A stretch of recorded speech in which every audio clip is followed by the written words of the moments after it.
Hey there, drowsy historian here. Tonight, you're not a soldier, a scholar, or a saint. You're something far more delicate and far more broken. You're a castrato, which means you are adored, applauded, and mutilated beyond repair. Your voice is divine. Your life is not. You were chosen young, sliced into perfection before you understood what was being taken. Now you live in a golden world of candle-lit opera houses, jewelled robes, and endless praise. But none of it is yours. You don't grow old the way others do. You don't love the way others can. You exist in a beautiful, horrifying prison, and the key was thrown away the moment they called you special. So before your larynx warms up, your posture stiffens, and your body remembers what was stolen, do me a favour. Leave a comment letting me know where you're listening from and what time it is for you. If you want to unlock early access, get ad-free audio of these episodes, or just support the show, there's a Patreon link in the description. But for now, lie back, get comfortable. Let's begin. You're born in a place that doesn't matter, a village tucked into the folds of rural Italy, stone-walled, sun-bleached, and perpetually behind on everything but faith. The houses are low, the seasons predictable, and the church bells loud enough to tell you when to work, pray, and die. Your family's poor, but not theatrically so. Just the regular kind, threadbare sleeves, thin soups, and too many mouths for too little bread. There's nothing exceptional about you, not at first. Just another boy in a countryside, full of them, with mud on your ankles and a scrap of song always tumbling out of your mouth. Your mother calls your voice sweet. Your grandmother calls it a gift. The priest calls it useful. You don't yet know that when grown men use words like that about children, it rarely ends well. All you know is that when you sing, people stop to listen. They smile. Sometimes they cry. Sometimes they press coins into your father's hand after Mass and say things like, "He has the voice of an angel," which you think is a good thing, until you notice that your parents never smile when they hear it. They start taking you to church more often. Not just on Sundays, but Tuesdays, Thursdays, whenever the priest can be convinced to unlock the side door. You're given extra chores to build discipline, extra prayers to keep you humble, and extra beatings to remind you that your voice doesn't belong to you. It belongs to God, and to the people who pay him rent. You learn Latin phonetically, not because you're educated, but because the hymns require it. You start to recognize the difference between admiration and expectation. At first, you think it's nice to be important. Eventually, you learn it means you're no longer allowed to make mistakes. You can't miss a note, you can't get sick, and you definitely can't grow up. You're 7 when the first stranger visits the village.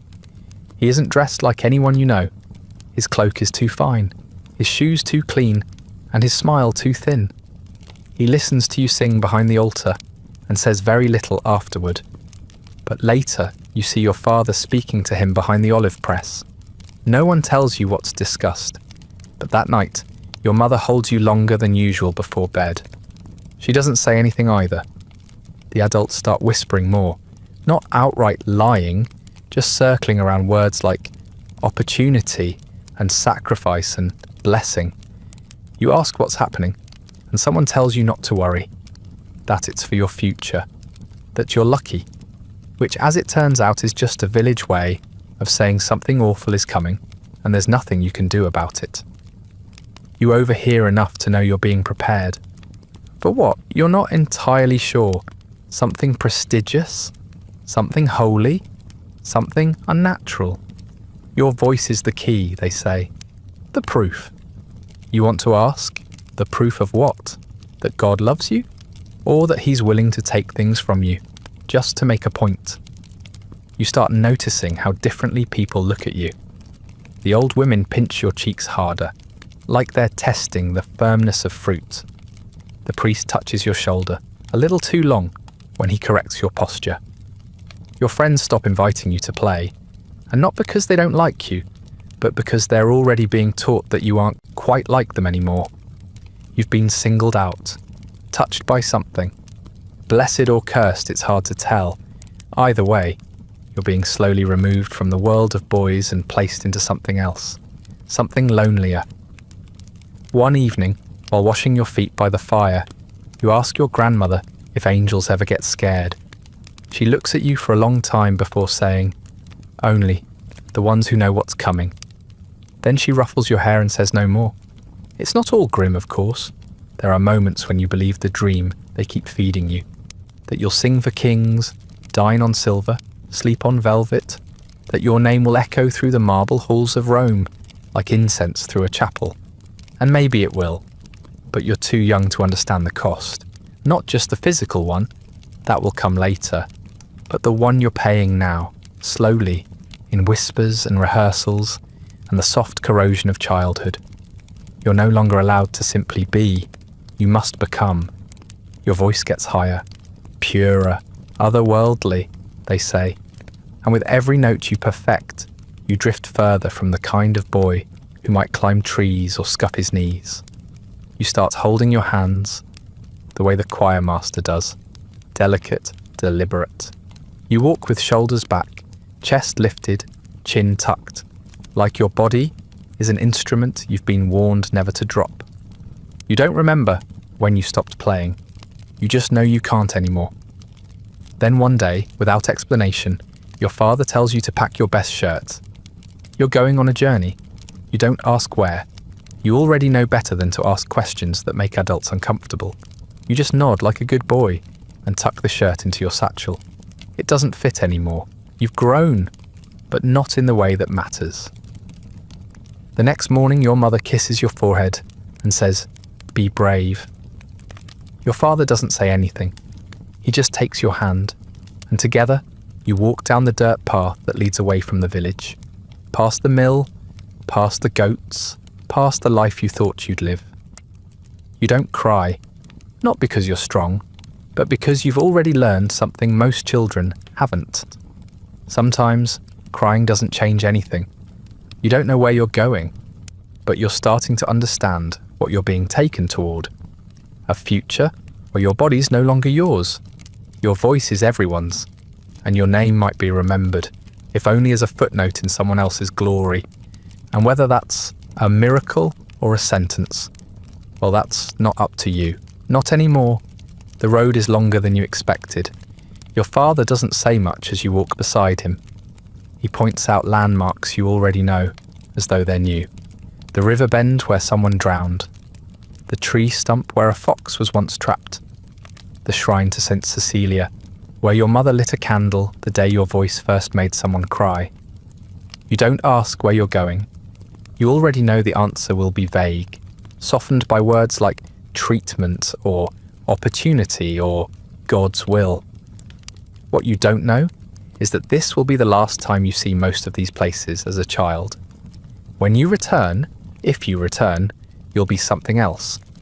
You arrive in a town larger than yours, with brick buildings and a smell that bites your nose. Horse dung, smoke, and unfamiliar perfume.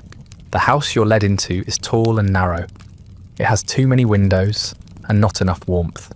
A woman opens the door, looks you over like she's buying meat, and nods without smiling. You're given a room, a bed, and a bowl of broth too salty to finish. That night, you sleep poorly under a quilt that smells of someone else's sweat and something sharper, something medicinal. The next morning you're washed, not gently. Two women scrub you with sour soap and cold water, speaking to each other in quick, clipped tones. One of them touches your arm and says, "He's small enough." That's good. You don't ask what that means. You just nod, as you've been taught to do. That's the safest thing now. Nod, smile, obey. If you pretend not to notice what's happening, maybe it won't be real. Maybe you'll wake up at home. They give you wine, not a sip, a cup.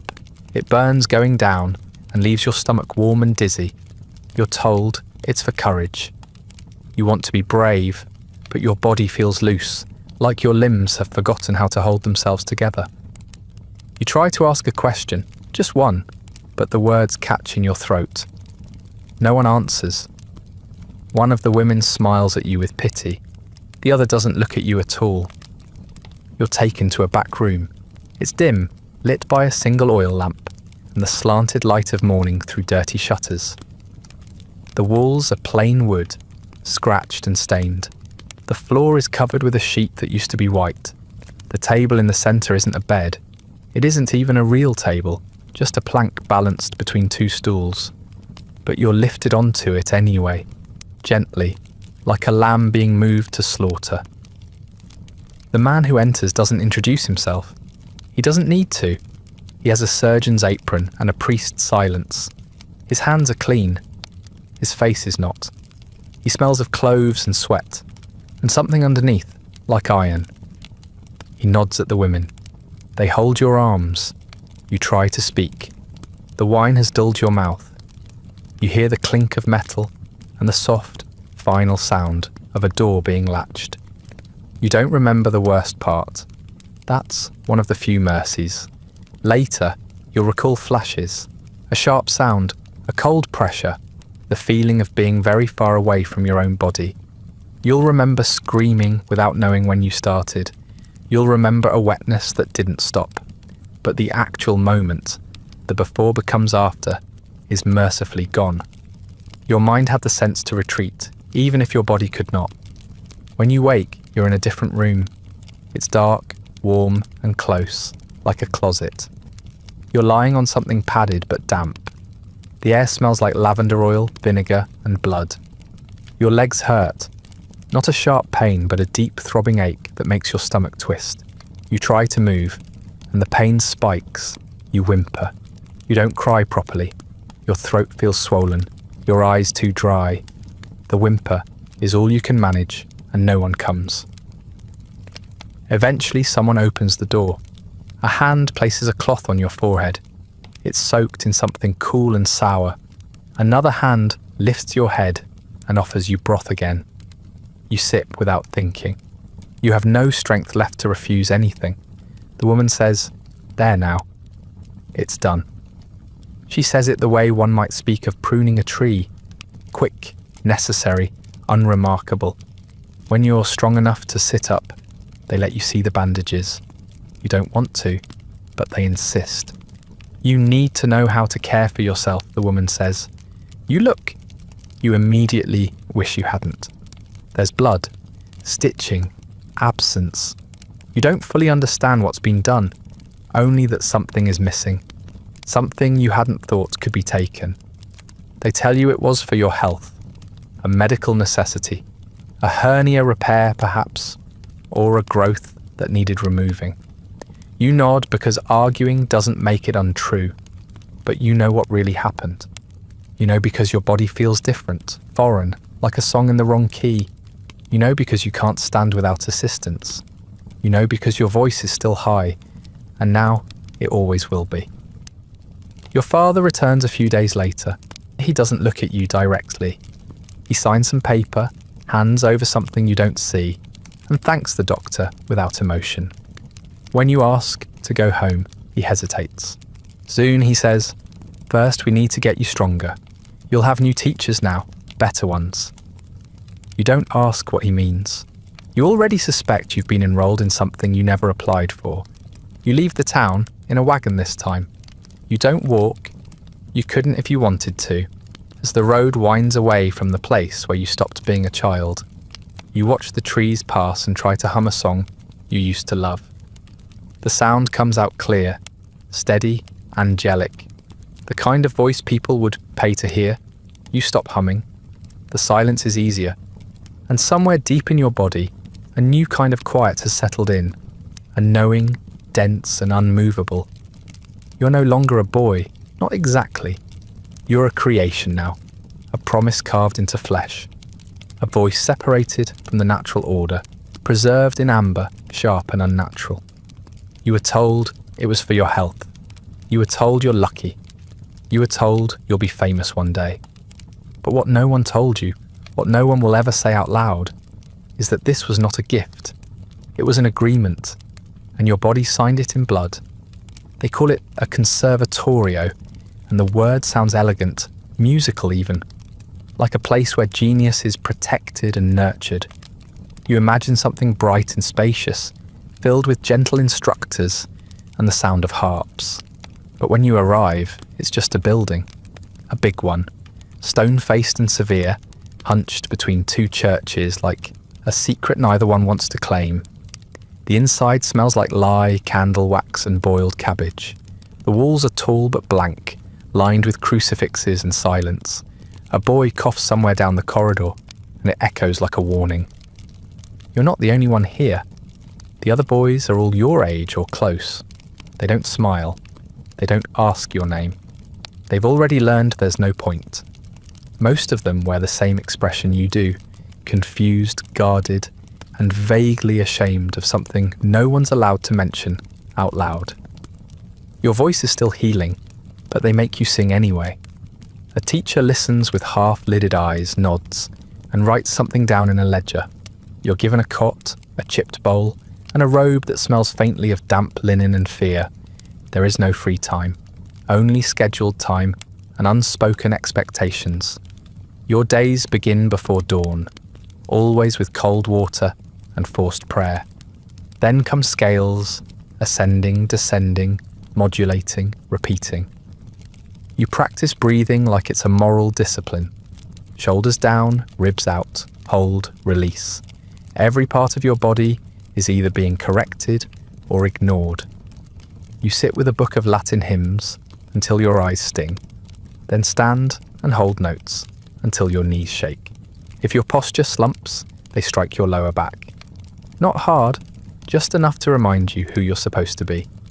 Meals are quiet, food is plain, bread with weak broth. Beans if you're lucky, sometimes you get fruit, but only after a performance.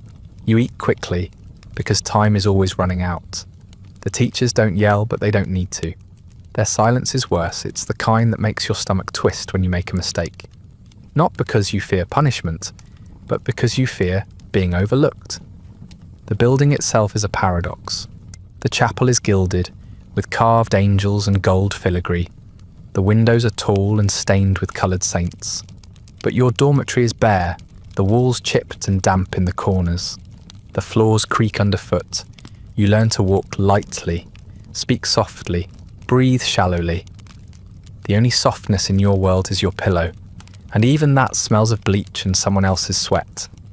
You clutch it at night, not for comfort, but to remind yourself you still have something to hold. There's a courtyard, but it isn't for playing. It's for posture drills. You walk in circles, balancing books on your head, while a tutor calls out corrections like he's announcing sins. Lift the chin, relax the jaw, engage the diaphragm. The human voice, you're told, is a sacred instrument, and you're now expected to treat your entire body as its fragile, temperamental casing. You're both tool and vessel, and tools, of course, do not ask questions. You learn quickly that everyone here shares the same secret, even if no one says it. You hear it in the sameness of their voices, unnaturally high, uncannily smooth. You see it in the way their bodies lag behind their years, in the smoothness of their cheeks, in the slight hesitations when someone mentions family. Some boys came willingly, others were offered, some were lied to. You don't talk about how it happened. You just share looks in the hallways, little nods, the quiet solidarity of the unchosen. The teachers call you by your surname or by a number, never by a nickname, never anything affectionate. When you sing well, you're praised in measured tones. Correct, acceptable, on pitch. When you falter, they start again from the beginning. Time means nothing here, except as a measure of how much progress you've made. How many arias you can memorize, how many breaths you can hold, how many seconds you can sustain a note without sounding human. Occasionally, patrons visit, men in fur-lined coats or velvet cassocks. They walk the halls with clasped hands and evaluate you like livestock. They don't speak to you directly, they speak to your instructors. That one has potential. Too breathy. Too old. You feel like a sculpture in mid-carving. Half finished, half owned. waiting for someone else to decide if you're worth the trouble. At night, you lie in your cot and stare at the ceiling, listening to the soft hum of other boys not sleeping. You all breathe in rhythm, as if rehearsing for some choral performance no one will ever hear. You dream of home, but home is blurring. Your village feels like something you read about, not something you left. Your parents become silhouettes. Their faces fade, but their intentions linger. Eventually, the routine stops feeling foreign. You no longer think about the strangeness of it all. It becomes normal to rise in darkness, to sing until you're dizzy, to receive applause only when your silence is perfect. You find comfort in rules, because they at least make sense. The world out there is uncertain. In here, everything has a place, even if that place is somewhere between pupil and possession. Sometimes a boy disappears, sent off to sing for a noble house or dismissed without explanation. The cot is cleared, the robe taken. No one says goodbye. You learn not to ask where they went. You only pray quietly, selfishly, that when it's your turn, you're not sent back to where you came from. Because for all the discomfort, the cold, the silence, and the aching bones, you know one thing with absolute clarity. If you're going to suffer, it might as well be for something. For applause, for music, for glory, or at the very least for a reason someone might remember. And so you sing, every day, every hour, until your voice becomes not just something you use, but something you are. At some point, you stop recognizing your own voice. It slips away gradually, like warmth leaving your hands on a winter morning. You still hear it, of course, every day, echoing off stone chapel walls and polished rehearsal halls. But it doesn't feel like it belongs to you anymore. It's too big, too weightless, too detached. A sound that hovers above you instead of coming from inside. People call it a miracle. They say it brings them closer to heaven. You start to wonder if heaven feels like being hollow. Your range expands beyond reason. Notes stretch into places the body wasn't designed to reach. You are trained to sustain tones longer than most men can hold breath. You're taught to slide between registers like a bird diving through air, seamless and unnatural. Your instructors praise your control. Audiences later will marvel at your purity. But the word you keep coming back to, even if you never say it out loud, is impossible. The sound you produce doesn't belong to a child, or a man, or anyone real. It's something forged, bolted into place, through pressure and pain. You work harder than you thought a human voice could work. Breathing drills that leave you lightheaded. Posture corrections that bend your spine into impossible curves. You practice singing while lying flat to strengthen your diaphragm, then while kneeling to increase discipline. Your ribs begin to flare slightly, pushed outward by years of forced expansion. No one warns you this might make sleeping painful, or that it will eventually alter the way jackets fit across your torso. What matters is the sound. The shape of your body is simply an inconvenience on the way to perfection. You grow taller, but not older. Your face remains soft, boyish. Your limbs lengthen disproportionately, like branches on a tree too eager to stretch toward the sun. The other boys, those not like you, change in ways you never will. Their voices crack, deepen, settle into something familiar. They get scruff on their chins. They slouch. They complain about girls. You don't complain. You don't grow hair. Your voice floats, still high, still clean. You learn to keep your distance. Their laughter isn't meant for you anymore. You begin to notice how people look at you, the way their expressions flicker between awe and discomfort. They hear you sing, and their eyes widen. Some smile, some cross themselves, some stare too long, trying to piece you together. This voice, this body, this presence that doesn't fit cleanly into any known category. You're not cute. You're not handsome. You're not beautiful in any way that can be comfortably described. You're stylized, exaggerated, like a portrait painted in the wrong proportions, a divine error No one dares to question. Instructors stop treating you like a student and begin treating you like an investment. You are no longer told to improve. You are told to maintain, to protect, to rehearse carefully, to preserve what was given to you, by God or by a blade or by the quiet desperation of your parents. No one is entirely sure. Your voice has become sacred. Not in a spiritual sense, but in the museum sense. Fragile, revered, untouchable. You're not praised for effort anymore. You're praised for existing. You try not to resent the praise. You tell yourself this is what you were trained for. You perform arias that leave audiences in tears. Nobles rise from their chairs to applaud. Priests speak of you in hushed tones. You receive gifts, jewellery, perfumed letters, silk-lined gloves that will never feel right on your hands. But underneath it all, there is a stillness in you that refuses to move. It's not pride, it's not happiness, it's resignation, polished into performance. In private moments, when no one's listening, you try to speak your name aloud. Just your name.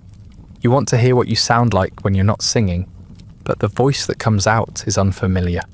Soft, high, carefully modulated, even in casual speech. Your training has made it so you can't even speak like a real person anymore. You've learned too well. Your voice doesn't crack, it doesn't break, it doesn't belong to you. Sometimes you remember what it felt like to run through the fields as a child, shouting nonsense, laughing until your throat ached. That kind of voice was free, alive, loud for the sake of being loud. Now your voice is never unintentional. It is placed, sculpted, held like a fragile ornament between your teeth. Even when you're angry, your tone remains precise. Even when you're lonely, it rings clear. You don't get to be raw, you get to be perfect. When you look in the mirror, you see someone who never quite arrived. A half-grown man with a boy's jawline and a courtier's poise. Your body is long, but not strong. Your shoulders narrow, your hips wide. You've read that eunuchs sometimes develop fat in strange places. You try not to think about that.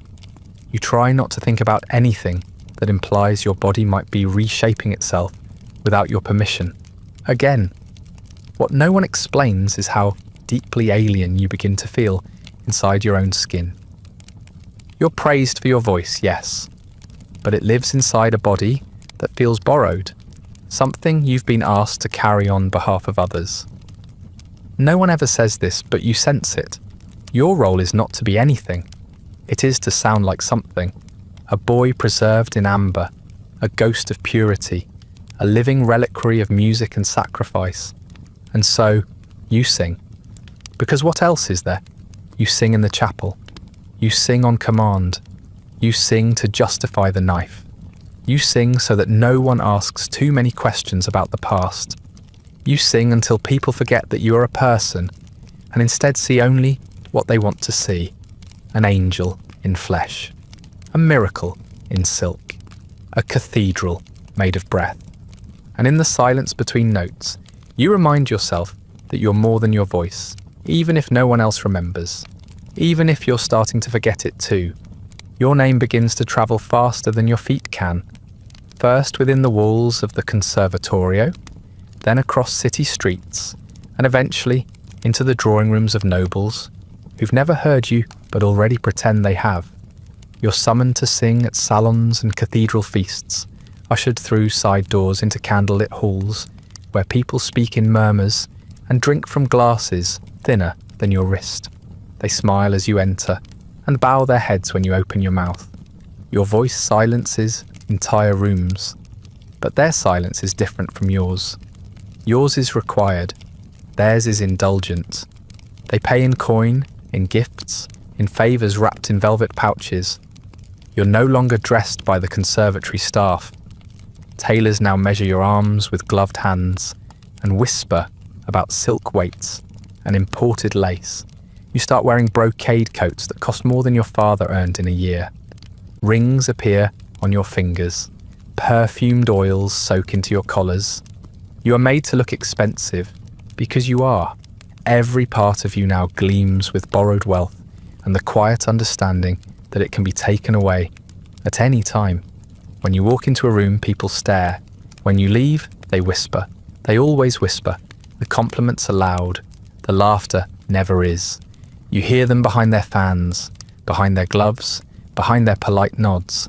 They praise your voice and then mock your gait. Your hips sway too much. Your hands rest too delicately. Your laugh, when you allow yourself to have one, is too light, too strange. You try to stand straighter, to stiffen your movements, to move like a man. But your body doesn't agree. It's grown long and curved and soft in ways that betray you. You learn how to perform off stage as well as on. You bow just enough to show humility, but not so much that you appear subservient. You speak in full sentences, but never too confidently. You smile often, but only in response to compliments, never unprompted. It becomes a dance, one where every movement is choreographed to reassure people that you are special, but not threatening. Beloved, but containable. Not quite man, not quite boy, and certainly not someone they need to treat like an equal. Your voice is your armor, but also your cage. It is the only reason you're here, the only reason they tolerate your presence in places meant for men with titles and women with dowries. And yet, the moment you stop singing, you feel the shift. Without your voice, you're strange, a walking contradiction draped in silk. You see it in their eyes, the discomfort, the unspoken question. What are you, really? You sing for bishops who won't look you in the eye afterward. You perform for duchesses who press handkerchiefs to their cheeks as you sing, then press them back into their sleeves the moment you finish. Like emotion is something to be politely tucked away.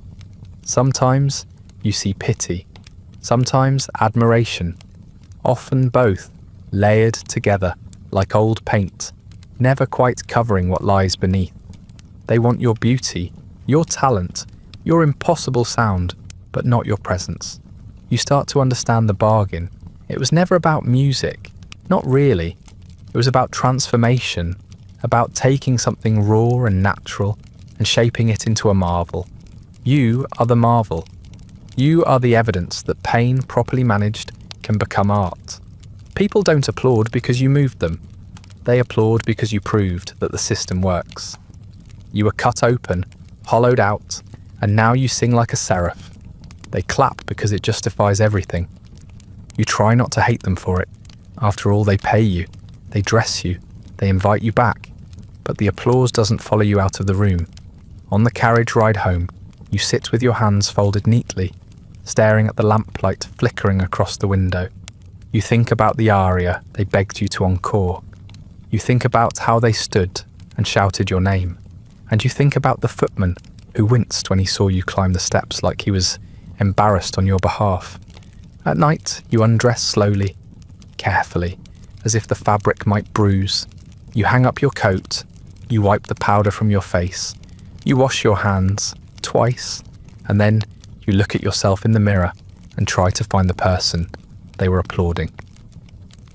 He's not there, not really, just a figure made of skin and practice and other people's wishes.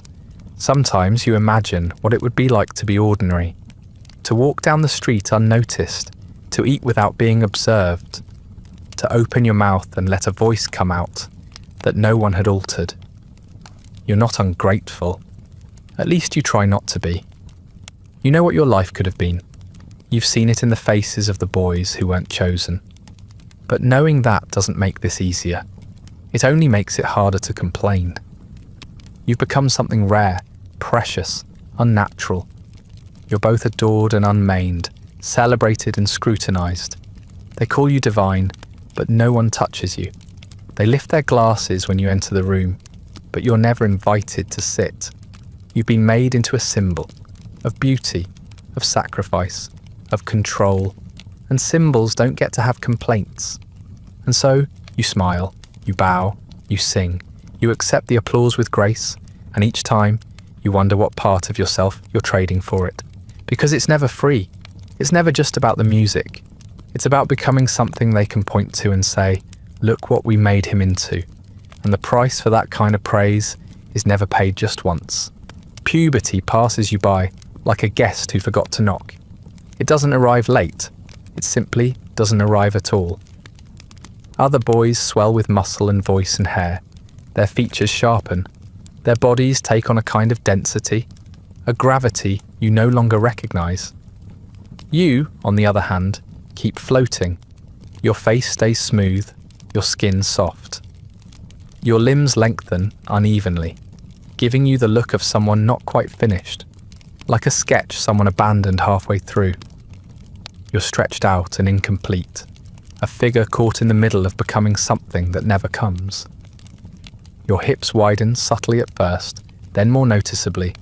Your chest stays flat, but your bones shift under the skin in unfamiliar ways. Your voice, of course, remains unchanged. High, pure, unshakable. You have the lung capacity of a grown man and the vocal timbre of a child. This might make sense to the audiences who cry when you sing, who tell you that angels must sound like you, that you've been blessed beyond understanding. But to you, it feels like being locked in the wrong body, day after day, with no key and no instructions. In mirrors, you look less like a person and more like a silhouette, too fluid to be masculine, too tall to be childlike.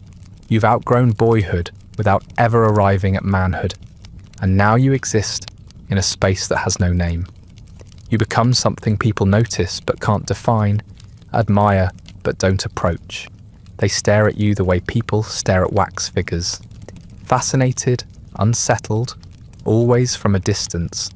You're a curiosity, a spectacle, a work of art, carefully sculpted and gently horrifying. You begin to notice how other people notice you, not with attraction, not exactly, with hesitation, with uneasy admiration. You catch it in their eyes. They want to look away, but they don't.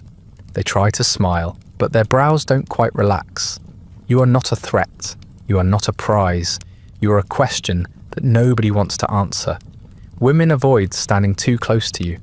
Men speak to you with exaggerated politeness, as if unsure whether they should shake your hand or offer you a seat. Everyone seems to be trying to solve you without knowing what the puzzle is. Touch becomes a rarity. At first, this feels like respect. Later, it starts to feel like avoidance.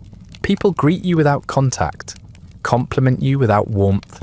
Even those who dress you, your tailors, your handlers, move you like glass. They button your cuffs and adjust your collar without meeting your eyes. You begin to realize that while your voice invites intimacy, your presence creates distance. You are loved in the abstract, appreciated in theory, but no one reaches for you. No one holds your hand without a reason. You become cautious with your own body. You move precisely. You learn to occupy space delicately, never sprawling, never slouching. You cross your legs carefully. Hold your hands with intention. Avoid the kinds of gestures that would imply you belong to the ordinary world. Even your sleep posture becomes rehearsed. You don't want to look grotesque, even in private, because someone somewhere is always watching. If not with their eyes, then with their expectations. The other singers change too, not just physically. Their jokes shift, their eyes shift, their interests turn toward pleasures you were never trained for.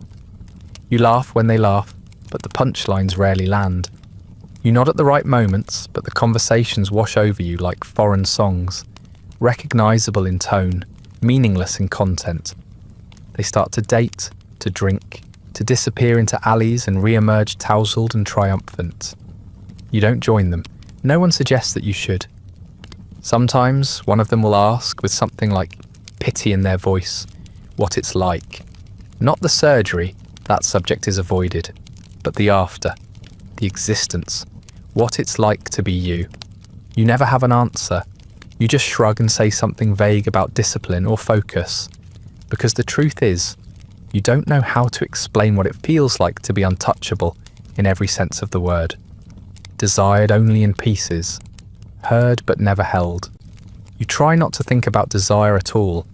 Not yours, not anyone else's. It becomes easier that way. You focus on technique, performance, delivery. You tell yourself that the body is secondary to the voice. That craving touch is a weakness. that you've been chosen for something higher. But sometimes, when the day is long and the applause is still ringing in your ears, you wonder what it would be like to be wanted not for how you sound, but for who you are, if anyone even knows anymore. At night, you lie awake in a bed softer than most people will ever sleep in, surrounded by silence that's supposed to feel peaceful. You stare at the ceiling and count your blessings like you were taught to do. You count your gowns, your medals, your patrons. You count the people who say they love your voice. And then quietly, you count the people who have ever truly looked at you. The number is small, possibly 0. You are not a boy, you are not a man. You are a voice with a face, a song with legs, a mystery too fragile to touch. And that is how they like it. That is how they keep you beautiful, by making sure you never become real. So you keep singing, because that's what you're for. Because the only thing more terrifying than being what you are is what might happen if the music ever stopped.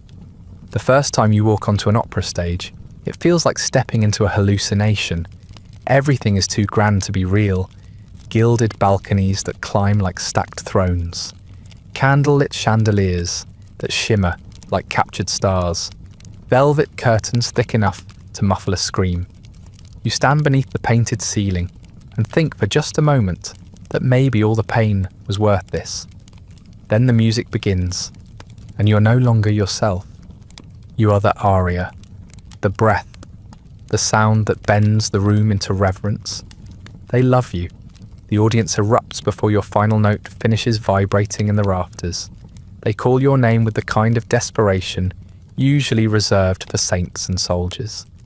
You bow with practiced grace, eyes lowered just enough to look humble without seeming ashamed. But inside something twists, because this isn't love, it's hunger, beautiful, ravenous, and entirely impersonal. They don't know you. They know the voice, the figure, the illusion, and they want more of it. Your name is printed on posters now, in fonts thick with drama. It hangs outside the theatre, beside oil paintings of characters you will play again and again, until you start to lose track of which one is actually you. Inside, your dressing room overflows with offerings. Perfume bottles, embroidered gloves, sweets wrapped in gold foil. You receive fan letters that call you celestial, enchanting, unnatural. That last word appears more than once. You circle it with your thumb, as if that might make it disappear. The costumes are decadent, satin breeches, embroidered waistcoats, cloaks lined with fur and pearls. On stage, you wear crowns and swords. You sing lovers' duets with sopranos who never quite look you in the eye. The audience sees a prince, a warrior, a romantic lead. But backstage, your presence is less welcomed. Tenors sneer, quietly resentful of how easily you command attention. Baritones nod at you with cold politeness, as if your presence offends some natural order they never agreed to break. There are jokes, of course, whispered during fittings, shared over wine, delivered with smiles too tight to be genuine. They gamble on which soprano you'll outshine next, which role will draw the loudest applause. Some say you're the best soprano they've ever heard, followed by a pause just long enough to remind you that you are, technically, not supposed to be one. You learn to laugh along. You learn not to flinch when the line between flattery and insult blurs. Women admire you openly, but at a distance. They compliment your voice, your elegance, your poise. They brush your arm in passing, but it never lingers. They call you darling, beautiful, divine. But they do not invite you into their carriages. They do not write the kind of letters that smell like longing. You are safe to adore because you're safely other. A man unthreatening, a woman unqualified. A third thing, exquisite and exempt, someone they can praise without complication. The men, for their part, watch you with a different kind of scrutiny. Some with disgust, some with envy, a few with fascination that makes your skin itch. One patron stares so long during a performance that he forgets to applaud. Another sends you a gift, a lock of his hair tied in a ribbon. You begin to understand that admiration can bend in many directions. and not all of them are comfortable. You never know what people want from you, only that they want something. Backstage is a study in contrast. One room holds a feast, another a fistfight.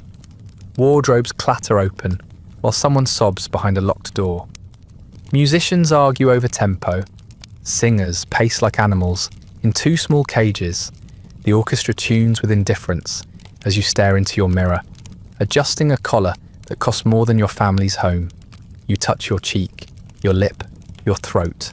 You try to remember what you looked like before all this, but the memory doesn't come.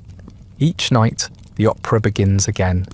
You emerge in character, greeted by gasps and applause. You sing with perfect control, stepping through scenes of passion and betrayal that feel increasingly hollow. The crowd believes every note. They rise to their feet, crying out your name, like it belongs to them. And when the curtain falls, you bow. You bow like it's a ritual, like it will save you. Then you walk off stage and feel the applause leave your skin like heat from cooling embers. There are moments, brief, sharp, when you wonder if this is success or just another form of confinement. A prettier one, lined in silk and framed with gold, but a cage all the same. The conservatorio was strict, yes, but at least it was honest. This world is lined with compliments that sting, freedoms that aren't quite real. You are celebrated, yes, revered, but never embraced. Your fame is a spotlight you can't step out of, even when it burns. You try not to resent it. You tell yourself that everyone wears a mask here, that opera is built on illusion, that no one is truly themselves under the stage lights. But sometimes you watch the sopranos remove their wigs and sigh with relief. You watch the tenors punch each other on the shoulder and laugh. You watch the baritones kiss serving girls behind curtains. And you realise that they all get to return to themselves when the music ends. You don't. You leave the stage still in costume, even when the garments come off. Your posture stays too perfect, your voice too measured, your smile too fixed. You no longer know how to be unguarded. You've been performing for so long that even your silence has become rehearsed. And yet, you go on. Because what else is there? The applause may be shallow, but it's still louder than the quiets that came before. The costumes may itch, but they're softer than the robes of your youth. The admiration may be conditional, but it's better than being invisible. So you step back into the light, night after night, letting them love the version of you they paid to see. And somewhere between the velvet and the violence, you start to understand. The stage was never your escape. It was just the most beautiful prison yet. Adoration is not always a blessing. Sometimes it comes wrapped in silk and sealed with wax, scented with lavender and rose water, addressed in calligraphy, too ornate to be sincere. Your fan letters arrive in boxes now, dozens, then hundreds. They're stored in a side chamber near your dressing room, sorted by servant boys who've learned not to read them unless they want to blush for hours. Some are simple declarations of love. Others are poems, prayers, confessions. Some include hair, lace, bits of cloth dampened with tears, or something less easily named. One arrives containing a miniature painting of your mouth. Only your mouth. You don't ask what the sender meant by it. Nobles collect your likeness like saints collect relics. Engravings of your face hang in libraries and salons, always slightly exaggerated. Your skin glows too white, your jaw too sharp. Your eyes carry a gleam that never appears in mirrors. In some, your hair has been painted longer than it is.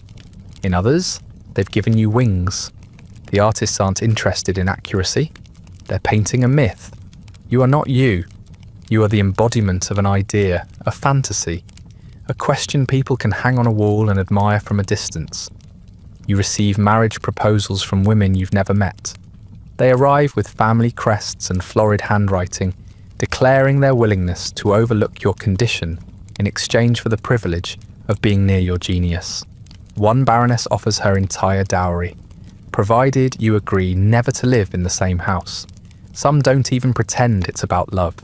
They want to be seen beside you, to walk into rooms with your arm hooked through theirs, basking in your beauty, like moonlight stolen from another sky.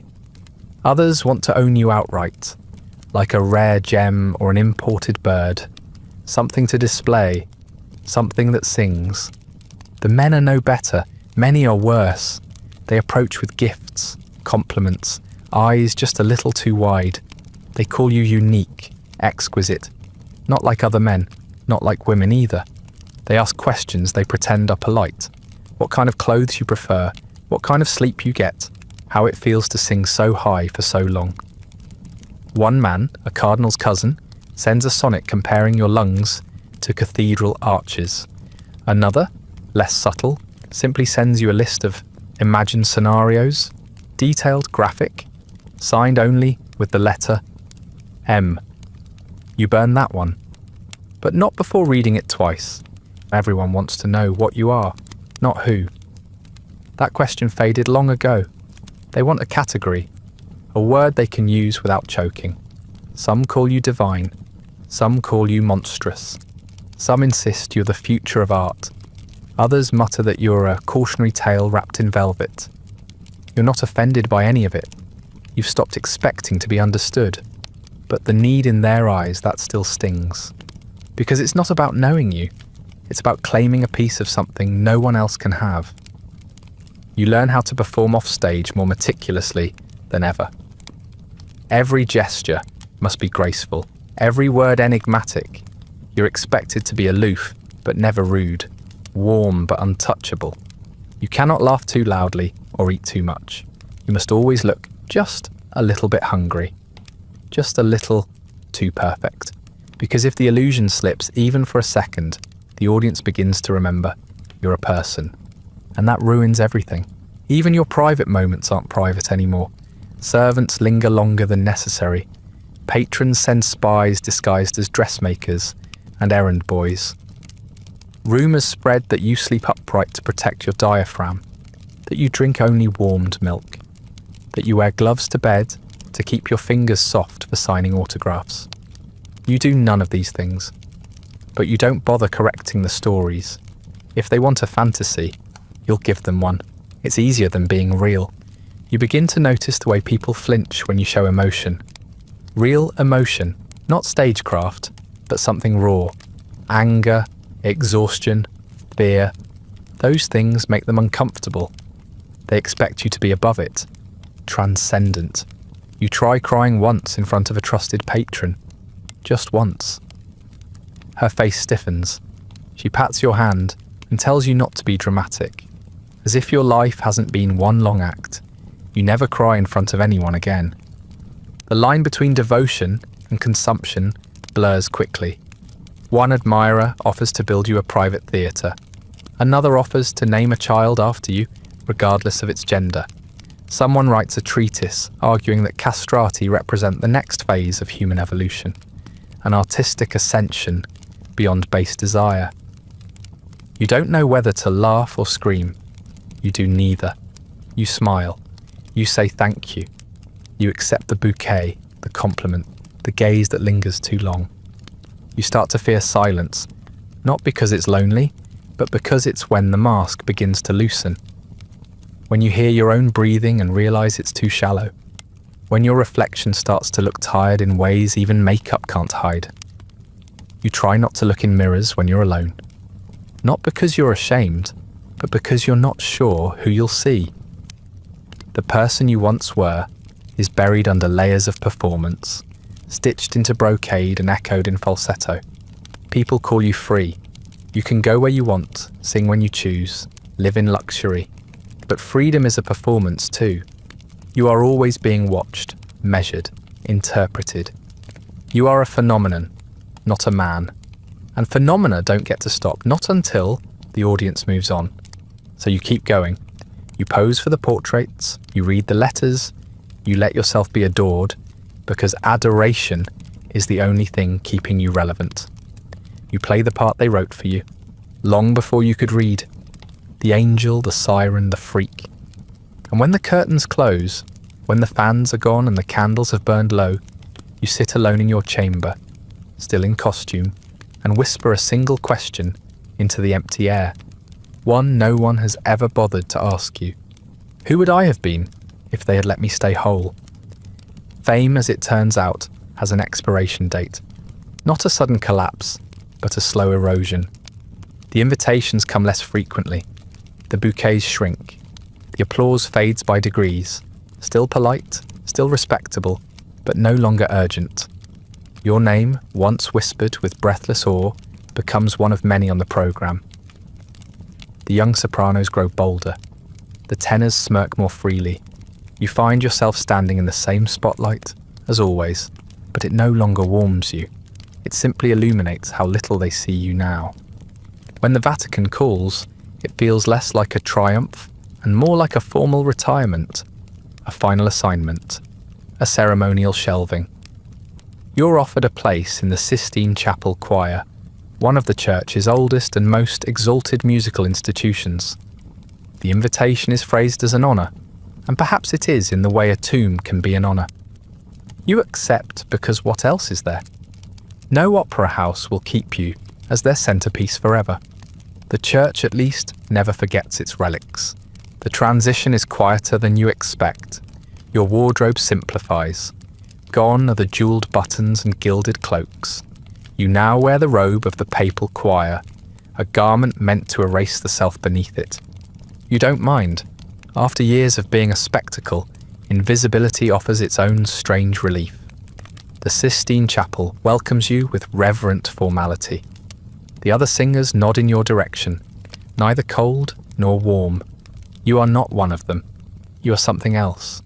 A once golden name, now polished into ritual. The chapel itself is magnificent. You've sung in grand halls, yes, but none like this. The walls are alive with frescoes, every inch a collision of divinity and ego. God watches you from the ceiling. Saints march across the plaster like witnesses. You stand beneath them and sing, not as a performer, but as an offering.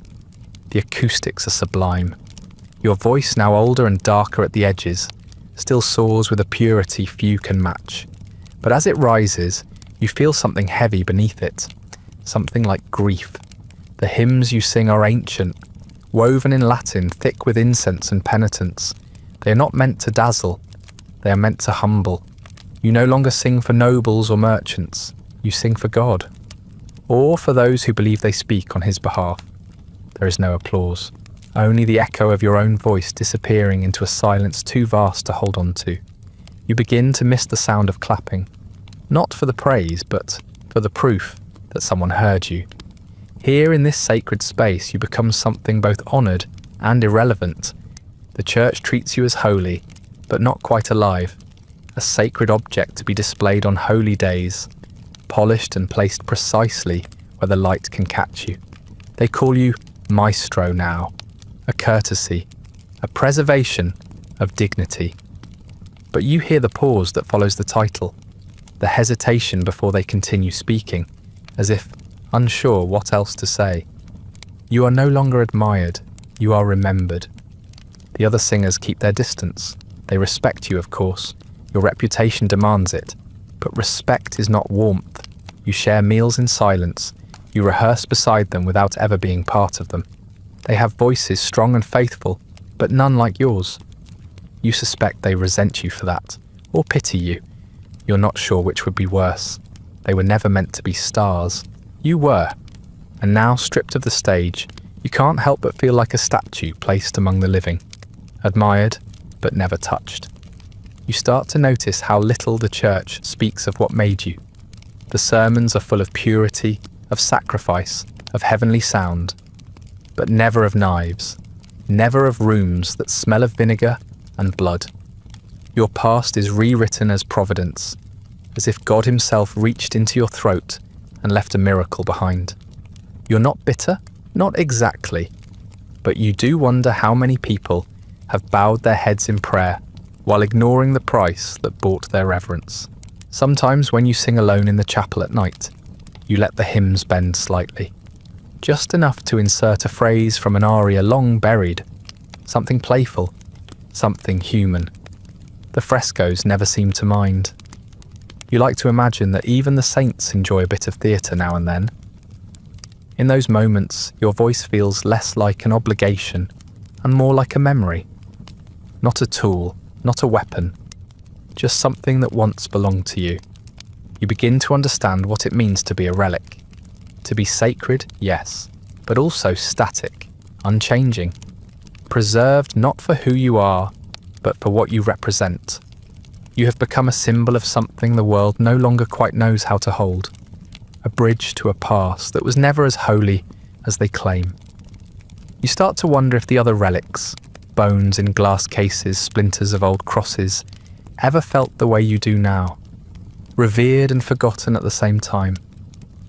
There is comfort here in the routine, the prayers, the Latin, the steady rhythm of candles lit and extinguished. You know what to expect each day. You know what to sing, when to rise, when to bow your head. No one asks you to dazzle, no one asks you to smile. You simply show up and give them the sound they expect. In exchange, they give you shelter, food, structure, and silence. More silence than you know what to do with. You tell yourself that this is enough, that it's peace, that it's dignity. But some nights, as you walk the darkened halls alone, you remember the velvet and the stage, the crush of flowers at your feet, the roar of applause so loud it shook your ribs, and you wonder, not with bitterness, but with quiet ache, whether being holy is just another kind of being forgotten. And still you sing, because it's all you've ever known, because even now, even here, your voice can still make the angels pause, because if you stop, there's nothing left but the silence. And you've lived too long being defined by sound to know what to do without it. You are not entirely alone. There are others like you, other voices, other bodies shaped by the same decision, the same absence. You recognize them immediately, even before they speak. There's something in the way they carry themselves, the way they walk with both grace and caution, always measured, always aware of the space they occupy. You see it in their eyes too, sharp and a little tired, like mirrors that have reflected too much admiration and not enough understanding.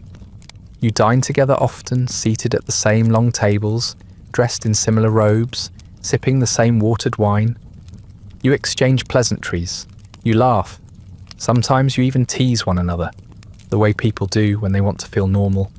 You make jokes about your shared predicament, dry little barbs that never land too deeply. We're half-price men with full-price voices, one of them quips, and the others chuckle, in that brittle way that acknowledges both the wit and the wound. No one pushes the laughter too far. It is understood that beneath the jokes lies something best left untouched. You talk about technique, repertoire, audiences. You discuss phrasing like it's politics, ornamentation like it's theology. You gossip about patrons, roll your eyes at critics, argue over who sang which aria better. But you don't talk about the knife. No one ever talks about the knife. Not directly, not in words. You might say, when it happened, or after the operation. But even those phrases are rare. You all know, you all remember. There's no need to speak it aloud, and every reason not to. The silence around that subject becomes its own kind of language, a shared agreement as binding as a contract. You know who cried afterward, who didn't, who still sleeps badly, who doesn't sleep at all. You learn to read it in the way they hold their shoulders, in the tension behind their smiles. You become fluent in omissions, expert in deflection.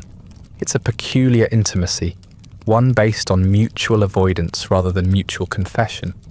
Still, there's comfort in their presence, a rare kind of ease. With them, you are not strange. You don't have to explain why your voice is the way it is, why your hands move the way they do. You don't have to worry about being stared at like an exhibit. Among them, you're not a curiosity. You're just another version of the same compromise, a slightly different harmony in a shared and complicated chord. But closeness has limits. Real intimacy, physical, emotional, unguarded, is something you all circle carefully. like a flame that burns too easily. You embrace occasionally in public when a performance goes well or a patron dies unexpectedly. You place hands on shoulders, exchange cheek kisses at the holidays. These gestures are warm but brief. Nothing lingers, nothing clings. You've all been taught in different ways that touch is dangerous, that affection can be mistaken, that desire is best left to others. You have never fallen in love, at least not in a way that anyone would call practical. You've been fascinated, yes. You've admired. You've watched someone's fingers on a harpsichord and imagined what they might feel like tangled with yours. But those thoughts arrive like intruders, uninvited and unwelcome. They fade before they take root. Because love, as you've observed it, requires a kind of vulnerability you were never allowed to develop. You can give beauty, you can inspire it, but you cannot receive it without suspicion. Some of the others have tried. There are whispered stories of castrati who kept lovers in secret, quiet affairs with footmen, seamstresses, distant cousins, but they always end the same way, with scandal, with dismissal, with sudden disappearances no one explains. You learn quickly that your reputation is fragile. One rumour can shatter the delicate glass dome you live beneath, and so most of you choose safety, solitude dressed as professionalism, distance disguised as discipline. You become masters of redirection. When asked if you're lonely, you quote poetry. When asked about love, you change the subject to music. You let the world believe that your art is so consuming that it leaves no room for anything else. And perhaps, in a way, it does. Not because it fills you, but because it's the only thing you've ever been taught to trust. Art doesn't betray you. It doesn't whisper behind fans. It doesn't flinch at your touch. Over time, you begin to wonder if your heart has simply adapted to your reality, grown quieter, smaller, more discreet. You feel affection, certainly. Deep, abiding affection for your fellow castrati. You look out for them. You defend them. You grieve for them when they vanish from the stage, and no one asks why. But that affection is channeled into music, into shared glances across rehearsal rooms, into duets sung too beautifully to be purely professional. You let your love bleed into the harmony and hope that someone, somewhere, hears what you can't say. Sometimes, late at night, you sit beside one of them, just close enough to feel the heat of another body. You talk about nothing, about food, about patrons, about the absurdity of powdered wigs. And in those moments you feel something that almost resembles peace. Almost, but it always passes. One of you yawns, the other stands.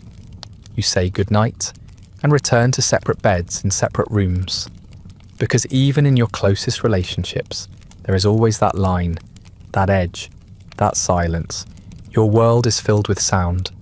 Music surrounds you, fills you, defines you. But it is also a world profoundly quiet when it comes to being held. You are never touched with urgency, never kissed with intent, never embraced like someone whose absence would matter. You've learned to live with that, to carry your body like an instrument and your heart like a rumour, unproven, unspoken, always half believed.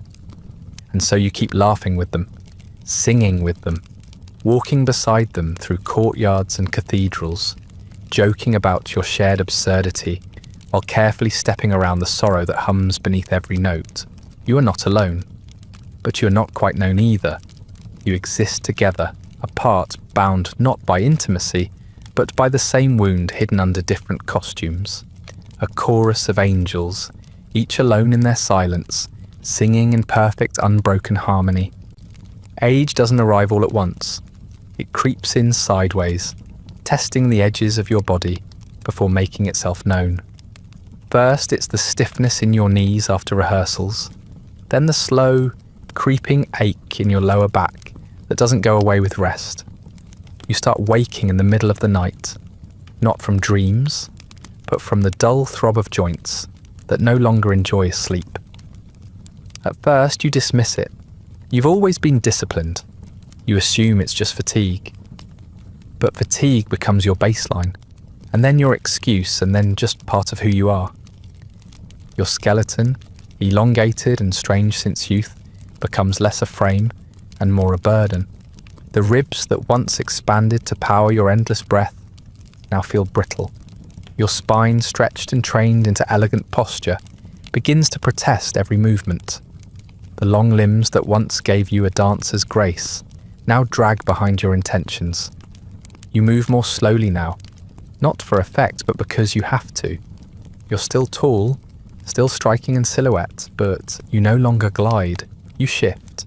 You favour one side. You ache in places you can't name. No one prepared you for this. There is no guide for what happens to a castrato at 50. The medical books are silent. The priests are silent. Even your companions, if any remain, are silent. Some died young. Some vanished into obscurity. You've begun to suspect that part of the reason so few of you live long lives is that no one knows how to care for the bodies you are left with. You were built for performance, not endurance. You were crafted, not grown. And now, the flaws in your construction are catching up to you. Your breathing changes. Not your technique, that remains immaculate, but the capacity, the strength behind it. You find yourself needing more time between phrases. Your lungs feel tighter, like they've shrunk while you weren't looking.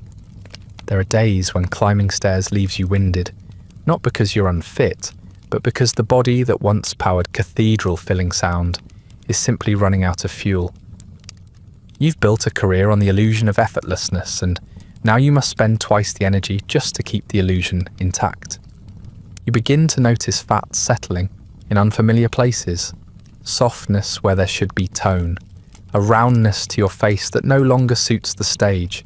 It is not weight gain exactly, it's redistribution. A strange rearrangement of what little your body was allowed to become. Your shoulders narrow further, your waist thickens, your thighs ache, even when you've done nothing. You look at yourself in the mirror and see someone who's being reshaped by time into something even less recognizable. Osteoporosis sets in quietly. You don't notice until the pain becomes specific. Your hips after long rehearsals, your wrists when you lift sheet music, your neck when you bow too quickly. Your doctors offer little advice.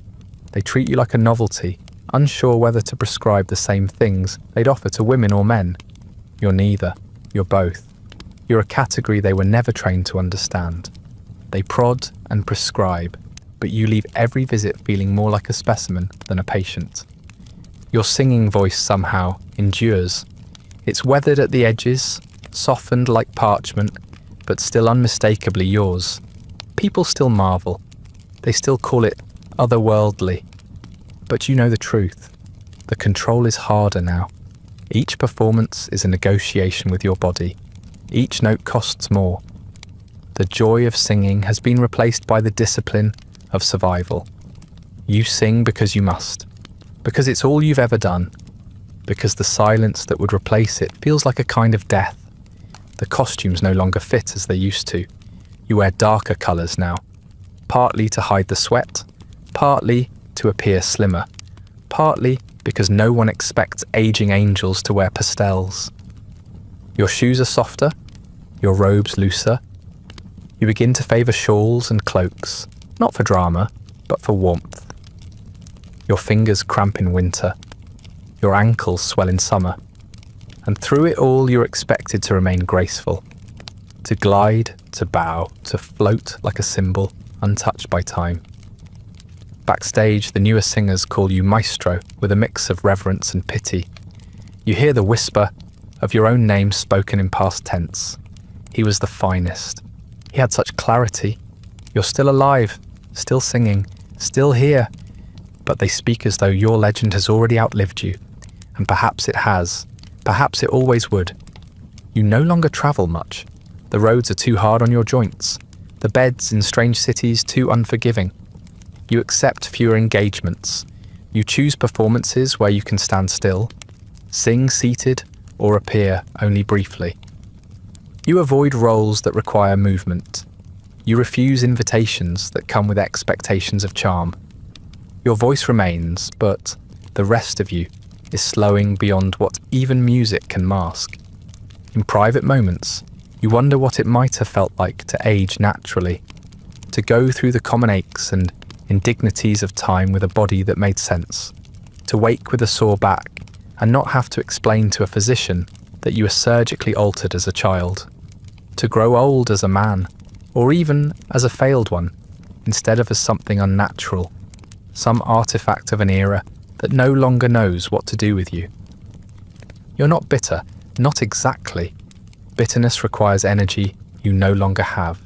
What you feel is closer to fatigue, a quiet resignation to the fact that your body was always a temporary arrangement, a fragile scaffolding designed for sound. Not longevity. You were never built to last, only to astonish. And you did. You still do. But now you count your victories in days without pain, in nights where sleep comes without medication, in the brief, rare hours when your reflection doesn't feel like a warning. And so you carry on. You dress carefully, you warm up slowly, you smile when people call you a legend, even as your knees crack beneath your robe. You take your place before the altar, or the orchestra, or the echoing theatre wall, and you sing. Not for applause, not for God, not even for yourself. You sing because silence still feels worse. You sing because your body, however broken, still remembers how. And when you finish, when the final note fades and the room holds its breath, you bow, slowly, carefully, not out of humility, out of necessity.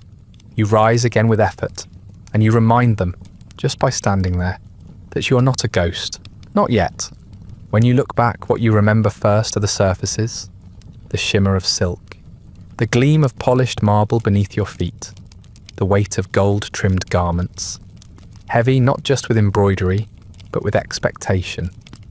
You lived in rooms painted with cherubs and saints, dined from plates rimmed in silver, slept on sheets that smelled faintly of rose water and starch. You were surrounded by beauty, curated, refined, and ever so slightly suffocating. It looked like luxury, and perhaps it was, but it was never yours. You moved through palaces and opera houses like a guest in someone else's dream. Applause followed you like perfume, clinging long after you'd left the room. People bowed, they wept, they threw flowers at your feet, they praised your tone, your purity, your restraint, but they never praised your personhood. They loved the sound you made, the illusion you cast. They adored the product, the performance, the artifact, not the you that existed underneath it all. That part remained invisible, even as your voice filled entire cathedrals. You were seen, but not known, admired, but not understood. Everything that made you singular was the result of something taken. The world called your suffering divine, a necessary sacrifice for art, a holy wound. They said your voice was proof that beauty could come from pain, that heaven could be reached if someone else paid the price. And you smiled because what else could you do? You smiled while they called you angel, miracle, chimera. You smiled while they made a myth out of your silence. The worst part wasn't the lie. It was the fact that everyone believed it, that the very people who could have protected you were the ones who held the blade. Not physically, perhaps, but in every decision that led to that table, that room, that moment. Your parents, your priest, the teachers, the doctors, they all agreed, quietly or aloud, that you were better off this way, that your voice, your gift, your brilliance was more important than anything that might have been lost along the way. And so you learned to believe it too. You had to. Otherwise, you wouldn't have survived.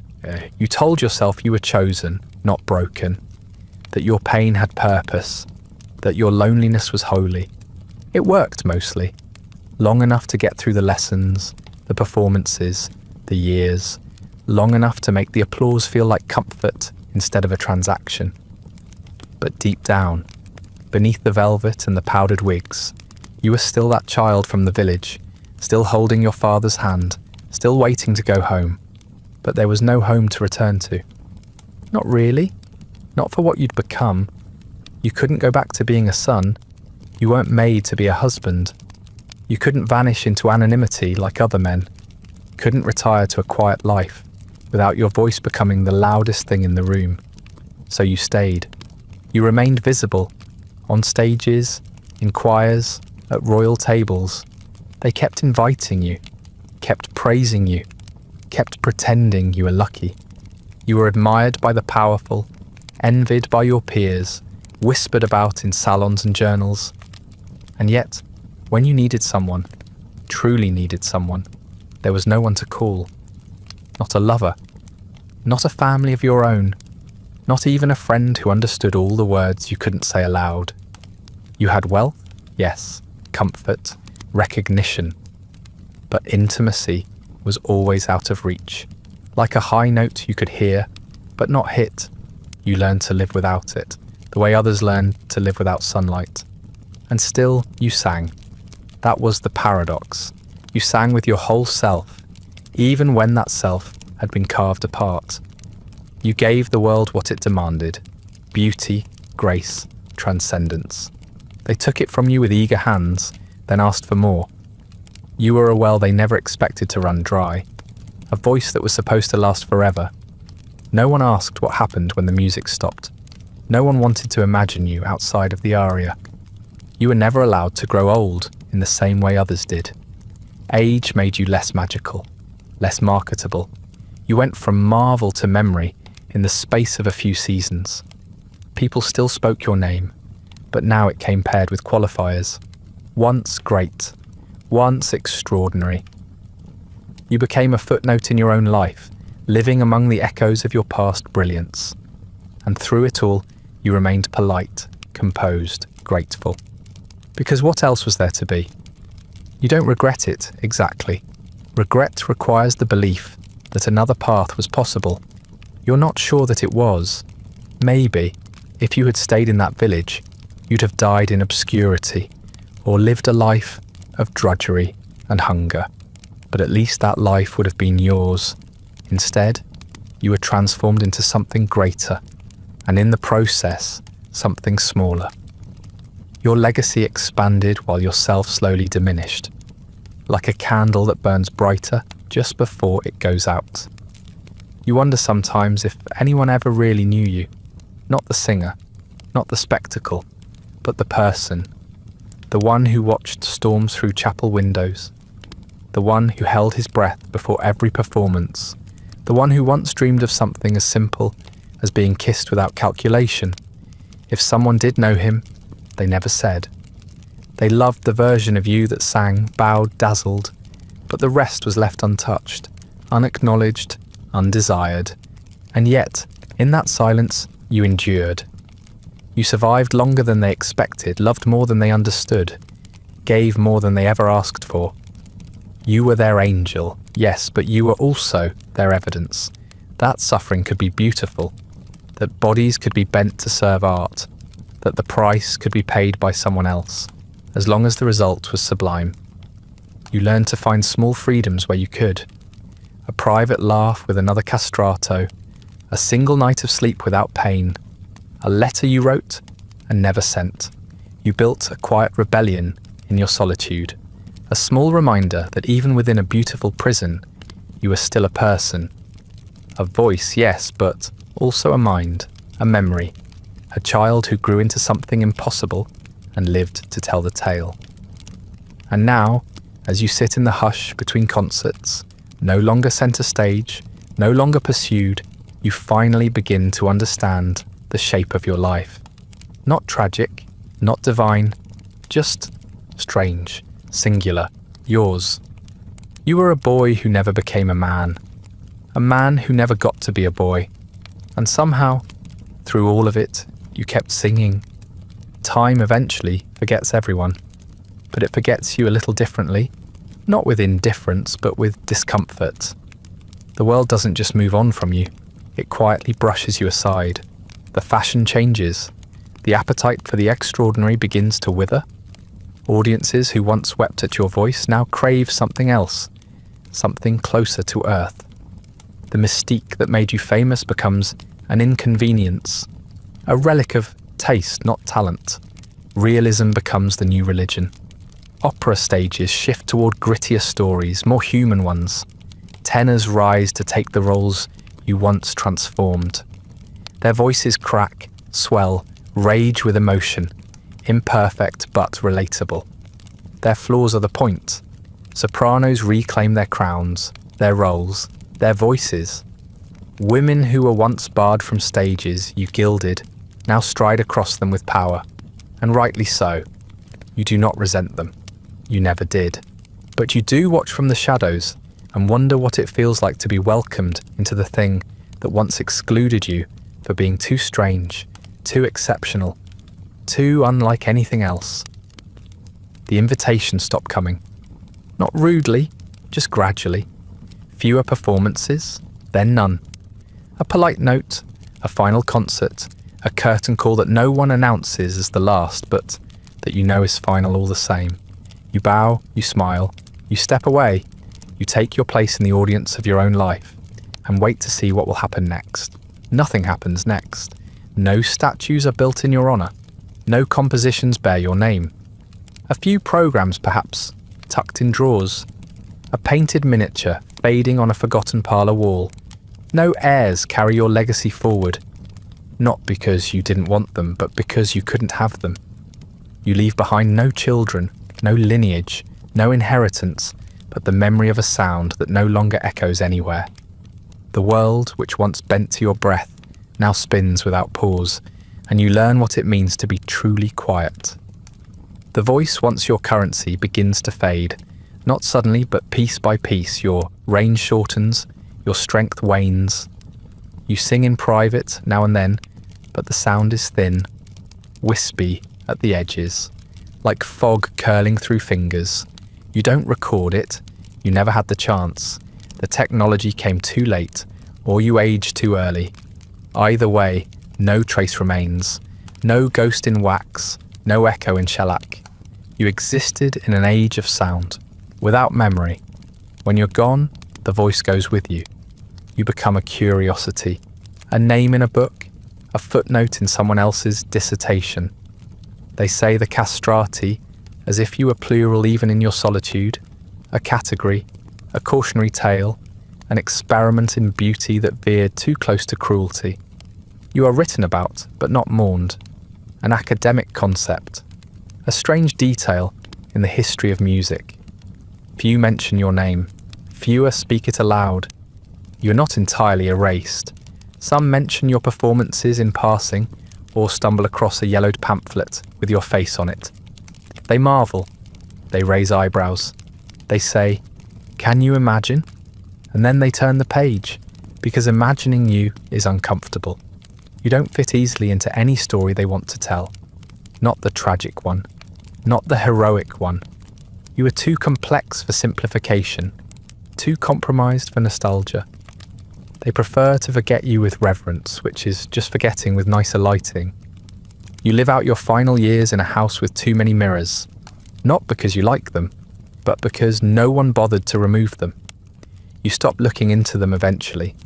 The reflection is too unfamiliar. The face is no longer the one that graced posters and drew gasps. It's softer, paler, thinner, a face carved by time but untouched by certain kinds of aging.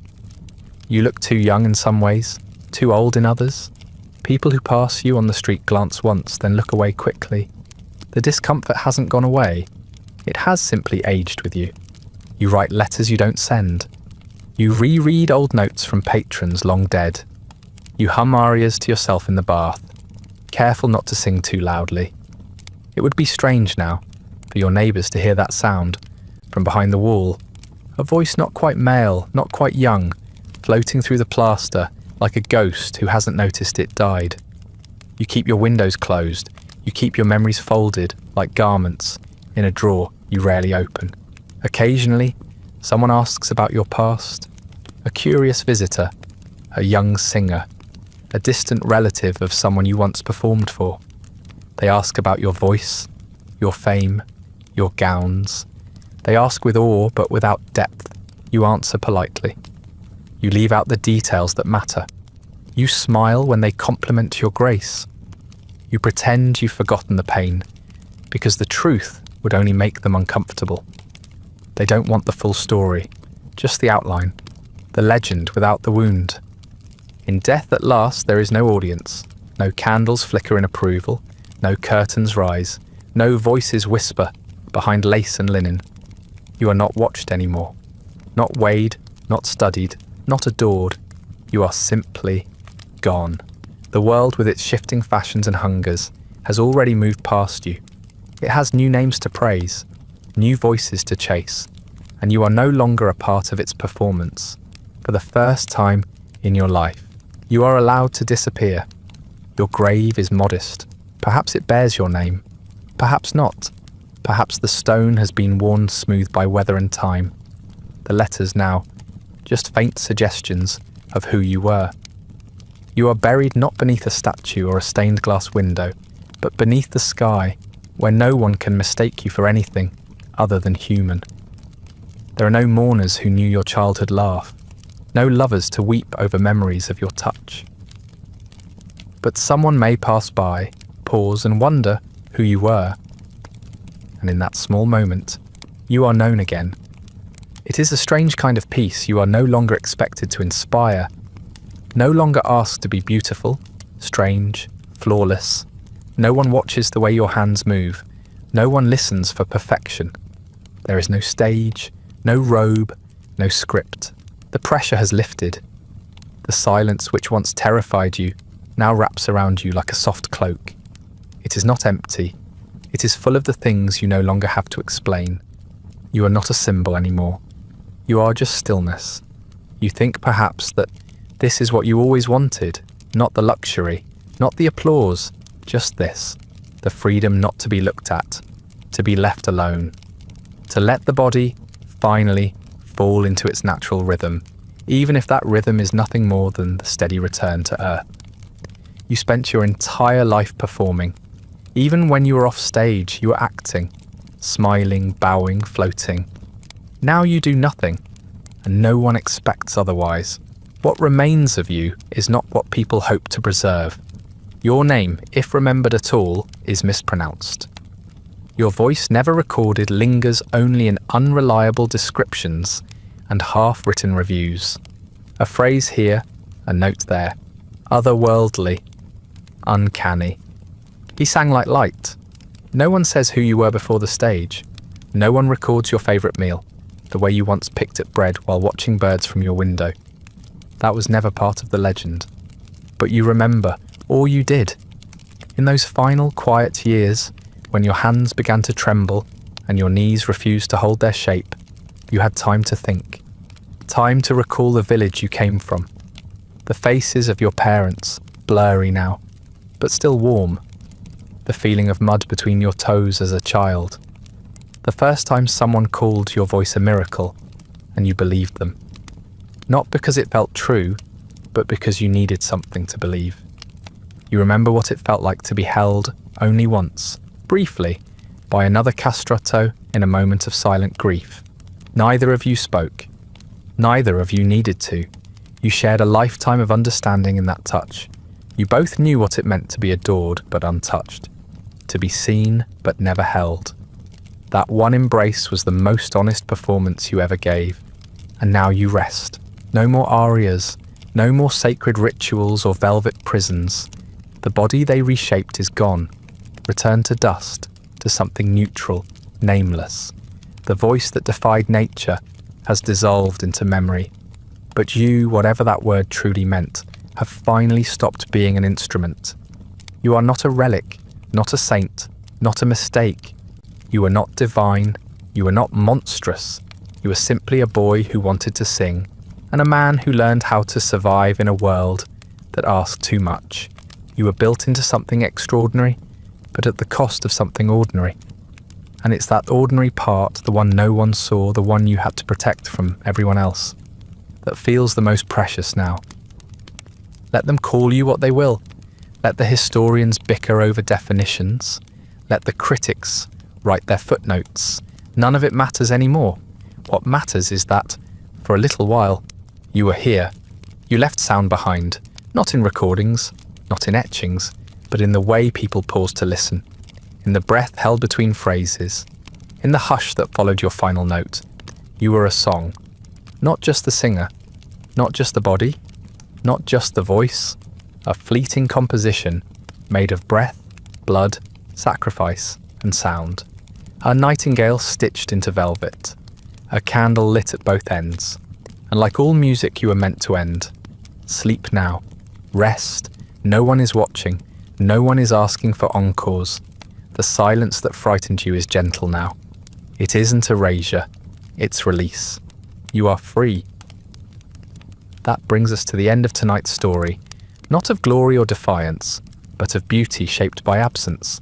If you're still awake, thank you for listening to a life lived in falsetto, where silence was never a choice, only a reward at the end. The castrati, praised, pitied, and performed into legend, were never just voices. They were people, held in place by applause too loud to escape. If you'd like early access to more stories like this, ad-free audio of the episodes, or just want to support the show, there's a link to the Patreon in the description. You can also like, subscribe, or leave a comment sharing what overlooked life you'd like to drift through next. Sleep well.